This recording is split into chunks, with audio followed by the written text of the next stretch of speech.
Assalomu alaykum. Ilon baliq ishqibozlari. Ilon baliqlarimiz o'zi harakatda boshladi, alhamdulillah.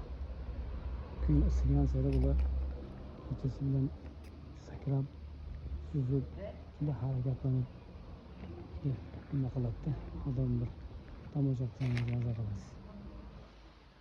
Sharoitiga bitta hovuz qilib qo'yib o'zingizga. Alhamdulillah hali harakatla boshladi. İnşallah suvni ham almashtirib ovqat berishni boshlaymiz inshaalloh. Yana bir ma'lumot, ko'p akalarimiz so'rashyapti. 10 santimetrligi bormi, lichenkasi bormi deb so'rashyapti. Bu baliqning lichenkasi may oyida bo'ladi. May oyidan lichenka qo'shib boshladi bular. Bu narigi baliqlarga qaraganda bu ilon baliq shundoqki tabiiy sharoitda lichenka qo'yadi.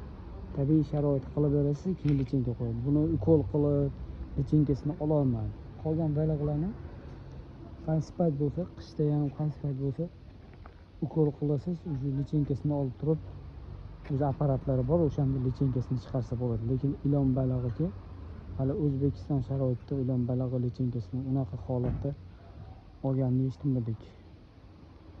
Shuning uchun ilon bosh balig'i lichenkasi kichkina 10 cm, 5 cmliklari faqat may oyida bo'ladi.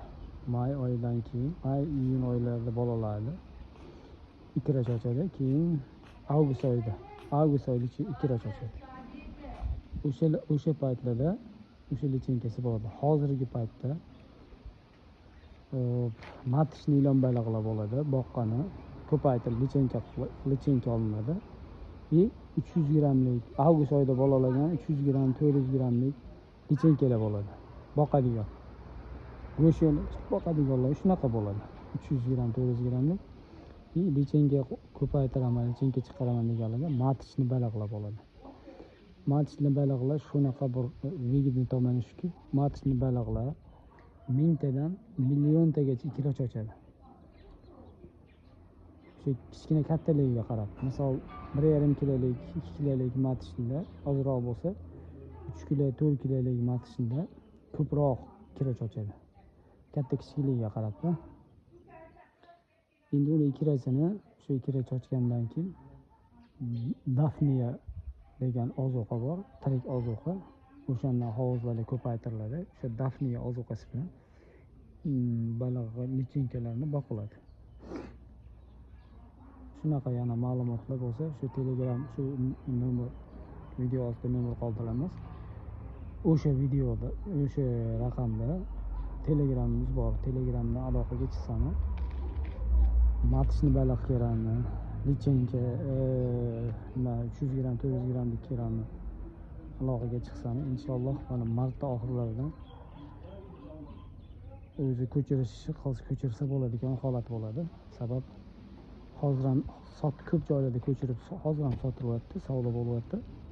Faqat hozir kasallanish nimasi ko'proq. Sabab hozir havo baribir sovuq, salqinligi bor. Balig'i bir hovuzdan ko'chirib ikkinchi hovuzga olgan paytda, oborilgan paytda suvi temperaturasi har xil bo'ladi. Keyin havoda salqinlik bo'lgan hisobiga baliq shamollab oq dog' bo'lib kasallanib qoladi. Endi kasallanganda u davolasa bo'ladi.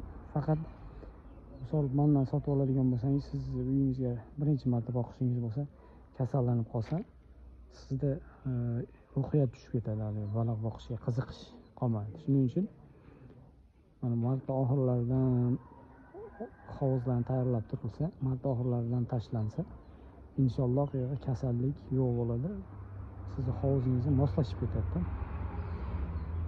Inshaalloh. Yana ma'lumotlar bo'lsa, shu Telegram orqali gaplashamiz. Bemalol xabariga chiqishingiz mumkin. Mana baliqlarimiz mana harakatda, alhamdulillah. Endi lichenka ikkinchi hovuzimizni mana remont qilish arafasidamiz. Mana ikkinchi hovuzimiz mana yangi salafonni yangilaymiz. Bunga ham suv to'lg'azamiz. Yarmisini bu yoqqa o'tkazamiz. Biz qamishlarni ekib qo'yganmiz. mana bu tomonga yana bitta hovuz qilish nimamiz bor, planimiz bor inshaalloh. Mana bu qamishni ekib qo'yganmiz. Nimaga? Tabiiy sharoit ekan. Tabiiy sharoit qilib bersangiz, keyin lichenka qo'yish nimasi ko'proq bo'ladi, yaxshi bo'ladi. Mana o'zi qamishlar ko'karishni boshladi, mana ko'karishni boshladi alhamdulillah. Shunaqa qiziqqanlar bo'lsa, Telegram orqali aloqaga chiqsani bo'ladi. Shu video ostiga nomer qoldiramiz. O'sha nomerda aloqaga chiqaverasizlar. Uy sharoitida o'zingizga, oilangizga qilib qo'ysangiz yaxshi. Go'shi rosa shirin. Go'shi rosa shirin. O'zimiz qovurib yedik, juda nimasi yaxshi. Shu qiltirig'i nariga oq baliq, sazanlarga qaraganda qiltirig'i kamroq bo'ladi. Shunaqa holatlar. Inshaalloh mana qiziqqanlar bo'lsa, bemalol aloqaga chiqsani biz inshaalloh baliq topib beramiz. Qiziqqanlarga narxini hozir bir narsa deyish qiyin. Baliq biz optim olamiz, bir tonna olamizda. Keyin 5 kilo, 10 kilo, 20 kilo, 50 kilo deganlarga yetkazib beramiz. Inshaalloh. Qolgani Telegram orqali gaplashaveramiz. Hammaga rahmat. Alloh ishlaringizga baraka bersin.